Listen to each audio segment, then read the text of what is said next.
అంటే ఇప్పుడు present software రంగంలో లే ఆఫ్స్ ఎక్కువ జరుగుతున్నాయి, ఏఐ టేక్ ఓవర్ చేసిందని ఒక అంటున్నారు సార్. అది అందులో నిజం ఉందా సార్? డెఫినెట్గా. హ్మ్. ఇంతకుముందు సాఫ్ట్వేర్ వాళ్ళు వెళ్ళి వేరే జాబ్స్ని ఎలిమినేట్ చేసేవాళ్ళంట. ఇప్పుడు అకౌంటింగ్, రిక్రూటింగ్, హెచ్ఆర్, ఓకే. లేదంటే ఇన్వెంటరీని మాన్యువల్ వర్క్ చేసేది సిస్టమ్స్ వచ్చేసరికి ఆ జాబ్స్ వెళ్ళి వాళ్ళు బెటర్ జాబ్స్ చేయడం మొదలుపెట్టారు. హ్మ్. ఇప్పుడు సాఫ్ట్వేర్లో చేసే development, test, operations, program management ఇలాంటి జాబ్స్ ఏఐ వచ్చి it will reduce that work and these people are అంటే ఈ జాబ్స్లో ఉన్న వాళ్ళు they have today better work.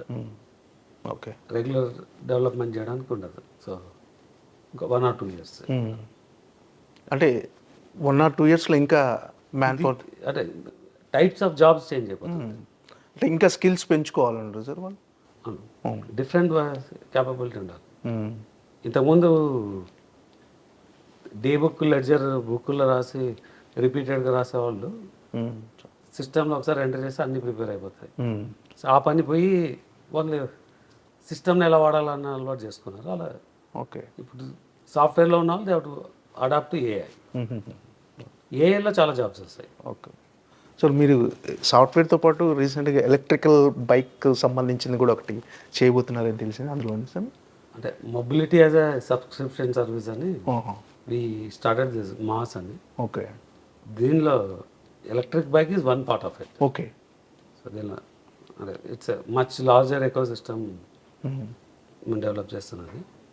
So దానిలో we design and build ground up electric bike అంటే big industry sir, అది కూడా సపరేట్గా. We're targeting to be very large ecosystem. అంటే ఒక 1 million to 25 million సబ్స్క్రైబర్స్తో we want to run this mobility system. Okay. ఏం sir Raja Saab ఎక్కడి వరకు వచ్చింది sir? Raja Saab waiting Prabhas fans Raja Saab mostly by mid October shooting అయిపోతుంది.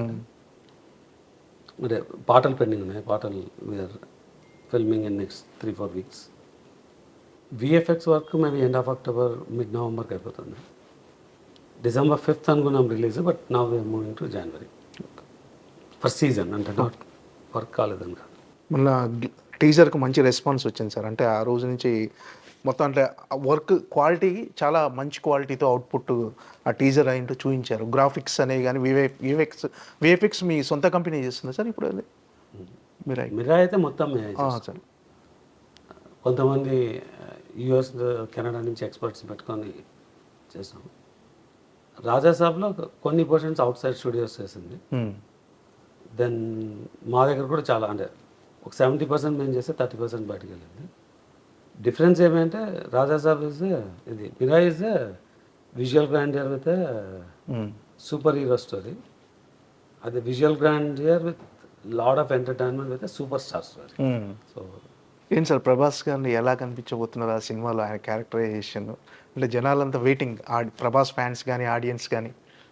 ఇస్ ఫస్ట్ టైం ఒక horror thriller చేయబోతున్నారు ఆయన. అంటే హారర్ థ్రిల్లర్ అనేది ఇట్స్ స్మాలర్ థింగ్. అంటే చాలా సర్ప్రైజులు ఉన్నాయి ప్రభాస్ గారిది రీసెంట్ టైంలో అని అంటే other than Radhe Shyam everything is completely action based movie. దీనిలో you have lot of entertainment with action and visual grandeur. Sir Prabhas గారిని ఎలా చూపించబోతున్నారు అందులో? టీజర్ చూసినాం కదా. అవును, సూపర్ టీజర్. సూన్ ట్రైలర్ కూడా ఉంటుంది 1 monthలో. సో సాధారణంగా బడ్జెట్ విషయానికి వచ్చేసరికి ఫస్ట్ థింగ్ ఏంటంటే హీరోల రెమ్యునేషన్ వీటి ఒక చిన్న కంప్లైంట్ ఉంది సార్. కానీ డిమాండ్ అండ్ సప్లై అంటే హీరోలకు ఆ మార్కెట్ ఉంటేనే ప్రొడ్యూసర్లు ఆ రెమ్యునేషన్ ఇస్తారనేది మీరు కూడా అదే ఫాలో అవుతుంటారా సార్? డెఫినెట్గా. లేకపోతే ఇప్పుడు ఒక్కొక్కసారి ఏమవుతుందంటే ఒక హీరో డేట్స్ తీసుకొని ఒక సినిమా మీది అండర్ ప్రొడక్షన్లో ఉంటుంది సార్. కానీ ఈలోపు ఆ హీరో 2 సినిమాలు 3 సినిమాలు వచ్చి ఆ సినిమాలు డిజాస్టర్ అవ్వడంతో దాని ఇంపాక్ట్ ఈ సినిమా మీద పడుతుంది. సో అప్పుడు ఆ మార్కెట్, ఆ బడ్జెట్, అప్పుడు ఆ క్యాలిక్యులేషన్స్ అనేవి మొదలవుతుంటాయి సార్. అంటే అదర్ వే కూడా అవ్వచ్చు కదా. ఆ 2 సక్సెస్ అయితే 100% ఇంకా పెరుగుతుంది. దట్స్ బిజినెస్ అంటే. ఓకే. అంటే హీరోల రెమ్యునేషన్స్కి బడ్జెట్కి అయితే సంబంధం లేదు, బడ్జెట్ పెరగటానికి. మీరు అడిగిన question incomplete. Hero remuneration is part of the budget. Okay. Okay, budget is derived based అంటే ఆ రెమ్యునేషన్ వల్లే బడ్జెట్ పెరుగుతుందనే కంప్లైంట్ కూడా ఉంటుంది కదా. అంటే మీకు మార్కెట్ని బట్టి బడ్జెట్ ఉంటుంది. మ్మ్. సినిమా ₹1,00,00,000 చేయొచ్చు, 100 100 కోట్ల కోట్లలో చేయొచ్చు. చేయొచ్చు. మీకు మార్కెట్ ఉందంటే 100 కోట్లు పెడతారు, మ్మ్. మార్కెట్ లేదంటే ₹1,00,00,000 చేస్తారు. మ్మ్.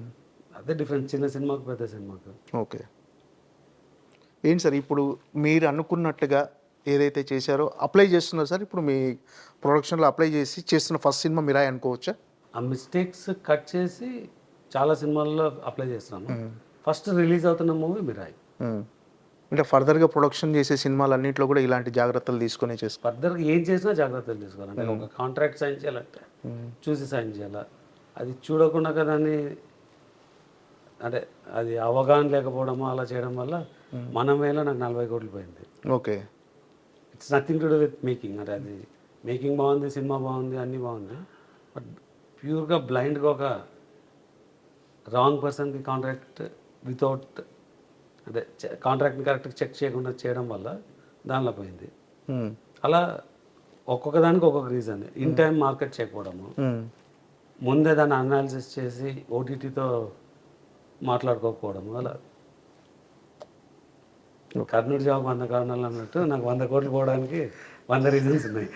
ఓకే, ఆ 100లో ఒక 90 ఫిక్స్ అయి ఉండొచ్చు, ఓకే, ఇంకా 10 తెలుసుకోవాలా.